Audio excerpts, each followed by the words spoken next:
டிஜி film company, Magnus productions, Sabaris Sangamithra Soumya Anbumani தயாரிப்பில் SP Sakthivel இயக்கத்தில் குணாநிதி நடிக்கும் அலங்கு டிசம்பர் 27 முதல் திரையரங்குகளில். GT Holidays, South India's #1 travel brand. You know you are special when you're with GT Holidays. Nakkeera நேயர்களுக்கு வணக்கம். பிரதமர் மோடியை மீண்டும் வம்புக்கிழுத்த பாஜக முக்கிய தலைவர் அவர் யார் என்பது குறித்தும், இந்தியாவில் இருக்கக்கூடிய முதலமைச்சர்கள்ல யாரு பணக்கார முதலமைச்சர், யாரு ஏழை முதலமைச்சர் அப்படின்ற ஒரு சுவாரஸ்யமான சர்வே வெளியா இருக்கு. அது குறித்தும், முன்னாள் பிரதமர் மன்மோகன் சிங் இறந்ததுக்கு அப்புறம் பாஜகவுக்கும் காங்கிரசுக்கும் இடையே ஏற்பட்டிருக்கக்கூடிய வார்த்தை போர் குறித்தும், உத்தரப்பிரதேசத்துல அகிலேஷ் யாதவ், முதல்வர் யோகி ஆதித்யநாத் இவங்க 2 பேருக்கு இடையில போயிட்டு இருக்கக்கூடிய அரசியல் பனிப்போர் குறித்தும், மகாராஷ்டிரால ஆளும் மகாயுதி கூட்டணிக்குள்ள போயிட்டு இருக்கக்கூடிய அரசியல் குமுறல் குறித்தும் இன்னைக்கு நம்ம பேச போறோம். Welcome to sensation.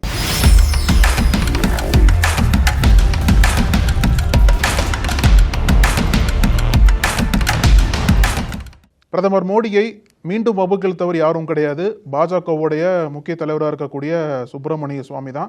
அவரால் மட்டும்தான் அதை பண்ண முடியும். ஏன்னா தொடர்ந்து பிரதமர் மோடியை ரொம்ப காட்டமாக விமர்சனம் பண்ணிட்டு வர்றாரு. பல்வேறு விஷயங்களில், பல்வேறு அரசாங்க உத்தரவுகளில் தொடர்ந்து மோடியை தாக்கிட்டு வர்றாரு. இப்போ அவரோட சமீபத்திய தாக்குதல் எப்படி இருக்கு அப்படின்னா, சமீபத்தில் இந்தியாவோட வெளியுறவுத்துறை அமைச்சர் ஜெய்சங்கர் அமெரிக்காவுக்கு போயிட்டு வந்தார் இல்லையா. ஒரு 5 நாள் பயணமாக அமெரிக்காவுக்கு போனார். அவரோட பயணத்தை விமர்சனம் பண்ணியிருக்கக்கூடிய சுப்பிரமணிய சுவாமி என்ன சொல்றாரு அப்படின்னா, மோடி அவரோட வெயிட்டரை அமெரிக்காவுக்கு அனுப்பிச்சு வரக்கூடிய அமெரிக்க அதிபர் தேர்தல் பதவியேற்பு இருக்கு இல்லையா, ஜனவரி 20 டொனால்ட் ட்ரம்ப் புதுசா அதிபராக பதவியேற்றுக்க போறாரு. அந்த பதவியேற்பு நிகழ்ச்சியில பங்கேற்கிறதுக்காக நீங்க போயிட்டு இன்விடேஷன் வாங்கிட்டு வாங்க அப்படின்ட்டு மோடி அவரோட வெயிட்டரான ஜெய்சங்கர்கிட்ட சொல்லி அவரை அமெரிக்காவுக்கு அனுப்பிச்சு வச்சதாகவும் சுப்பிரமணிய சுவாமி குற்றம் சாட்டுறாரு.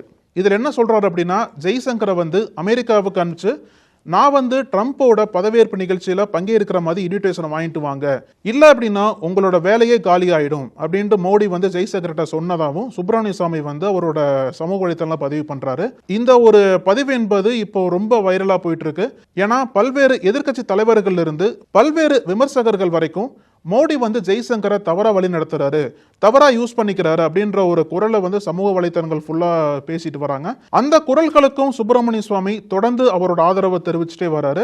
இந்த ஒரு விஷயம் என்பது மீண்டும் சுப்பிரமணிய சுவாமிக்கும் மோடிக்கும் இடையே நடக்கக்கூடிய அரசியல் பனிப்போரை தீவிரப்படுத்தி இருக்குன்னு தான் சொல்லணும். ஏன்னா சமீபத்திலேயே மோடியோட கனவு திட்டமான ஒரே நாடு ஒரே தேர்தல் திட்டம் சாத்தியமே கிடையாது, அந்த சட்டத்திற்கான மசோதாவை மக்களவை தாக்கல் பண்ணி அதை நிறைவேற்றினாங்க அப்படின்னா அதை கண்டிச்சு நானே நீதிமன்றம் போவேன்னு சொல்லிட்டு சவால் விட்டவர் தான் சுப்பிரமணிய சுவாமி. இப்போ இந்த ஒரு விஷயத்திலேயே சுப்பிரமணிய சுவாமி மோடிக்கு குடைச்சல் கொடுக்க ஆரம்பிச்சிருக்காரு. இப்போ இன்னொரு முக்கியமான ஒரு சுவாரஸ்யமான சர்வே சொன்னோம் இல்லையா, அதுல என்ன சொல்றாங்க அப்படின்னா, யாரெல்லாம் இந்தியாவில் பணக்கார சிஎம்மா இருக்காங்க, யாரெல்லாம் மேலே சிஎம்மா இருக்காங்க அப்படின்ற லிஸ்ட்ல இதுல முதல் இடத்தை பிடித்தவர் யாருன்னு கேட்டீங்கன்னா, ஆந்திர பிரதேச சிஎம்மா இருக்கக்கூடிய சந்திரபாபு நாயுடு தான். அதாவது இந்த சர்வேவை யார் எடுத்தாங்கன்னு கேட்டீங்கன்னா, அசோசியேஷன் ஃபார் டெமோக்ராட்டிக் ரிஃபார்ம்ஸ், இவங்க ஒரு ஜனநாயக அமைப்பு. இவங்க தொடர்ந்து பல்வேறு ஜனநாயக ரீதியான சர்வேக்களை தொடர்ந்து எடுக்கிறது உண்டு. இவங்க தான் அந்த சர்வே எடுத்து வெளியிட்டு இருக்காங்க.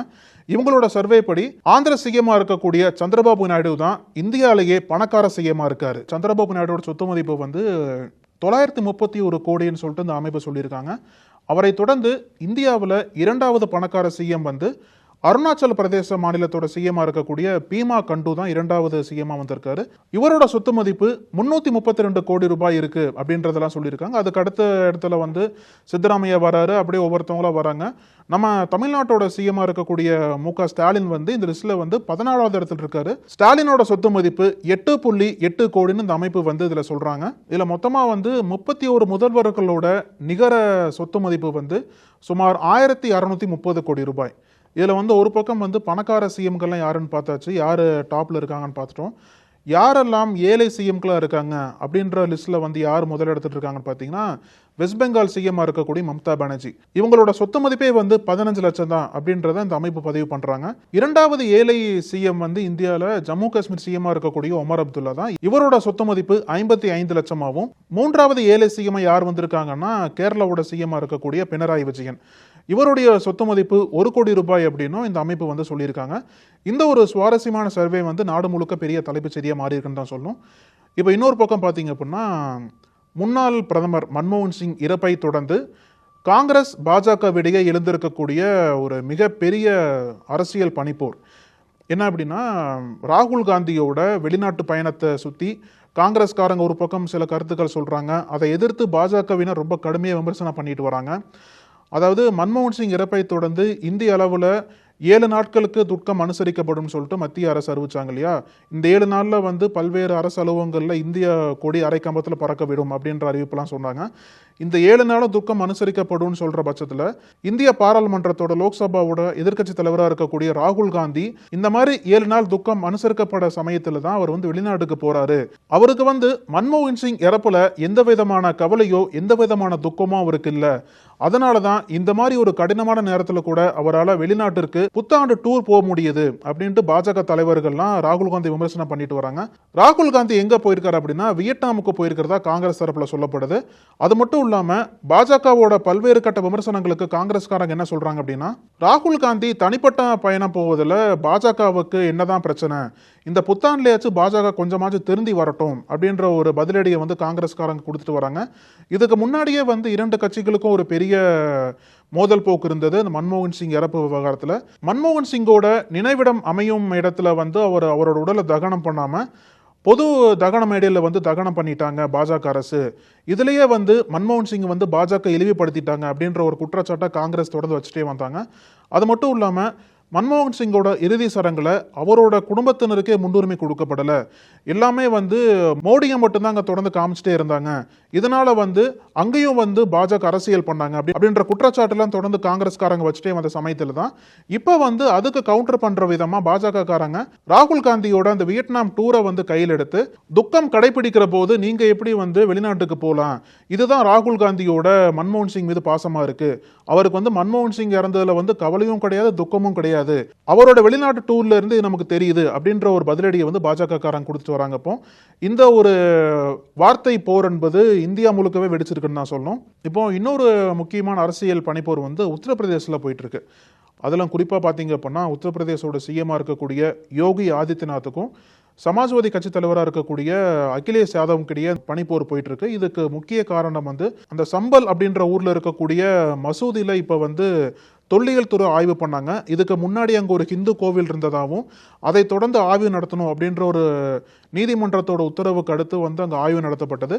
இந்த ஆய்வை கண்டித்து பல்வேறு போராட்டங்கள் அங்கே நடந்தது. அந்த போராட்டங்கள் அப்படியே கலவரமாக மாறினுச்சு. அங்கே அந்த கலவரத்தில் வந்து 4 உயிர்கள் பலியானது.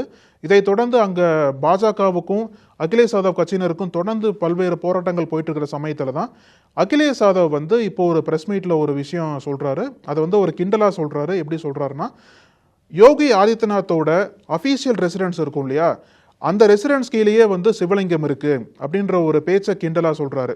ஏன்னா வந்து பாஜகவோட அரசியல் போக்கு என்பது அந்த பல்வேறு மத தலங்கள், குறிப்பாக சொல்லணும் அப்படின்னா மசூதி கீழே வந்து ஹிந்து கோவில் இருந்தது அப்படின்ற ஒரு கேம்பெயினை பண்ணி தான் பல்வேறு மசூதிகளை வந்து அவங்க இடிக்க பார்க்குறாங்க அப்படின்ற ஒரு பேச்செல்லாம் நாடு முழுக்க போயிட்டு இருக்கு இல்லையா.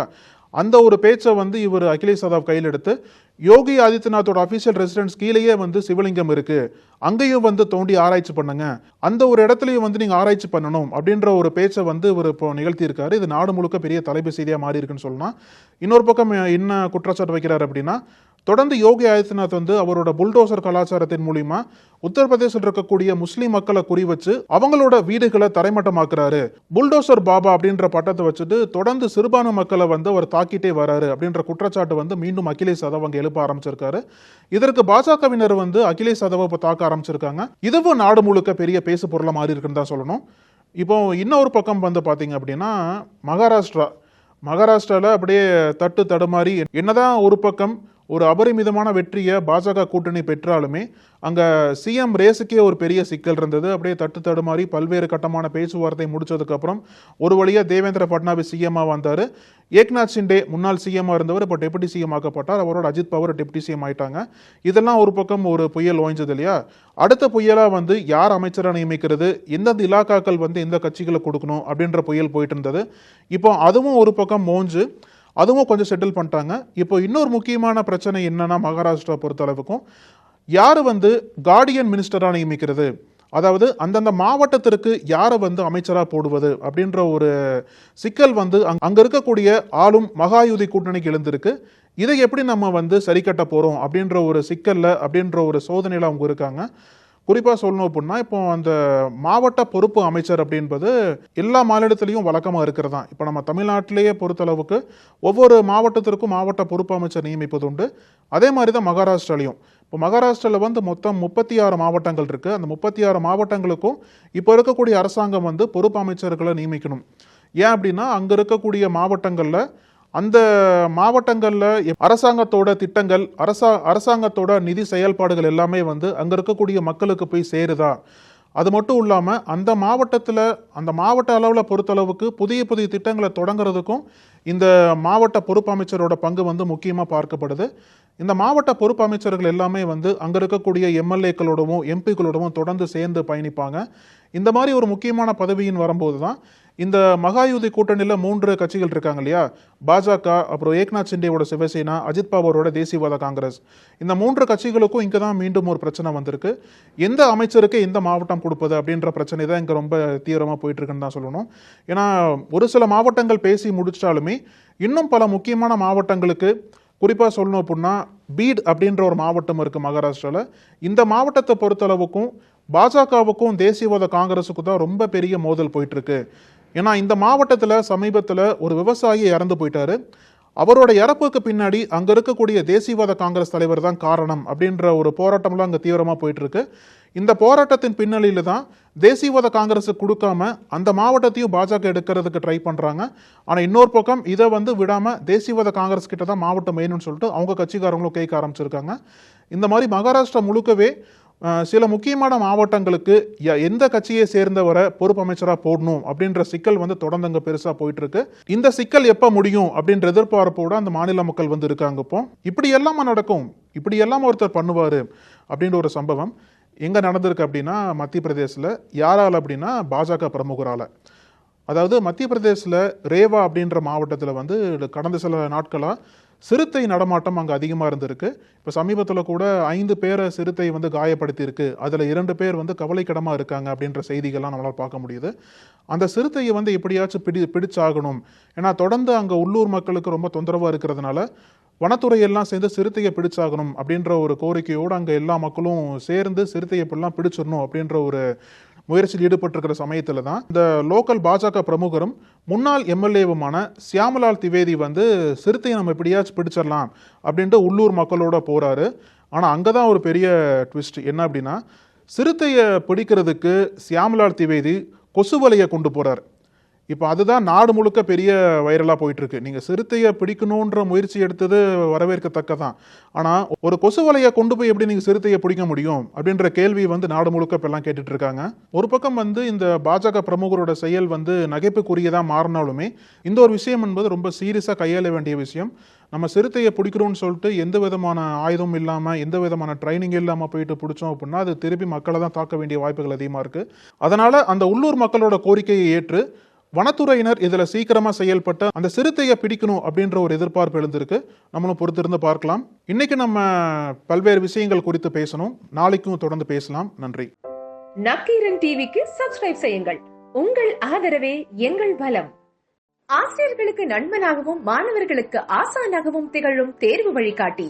ஒவ்வொரு பாடத்திற்கும் அனுபவமிக்க ஆசிரியர்களின் துல்லியமான தெளிவான விடைகள். CNC இருக்கு, தேர்வு பயம் எதற்கு? இது தீரன் பப்ளிஷிங் ஹவுஸ் விற்பனை வெளியீடு.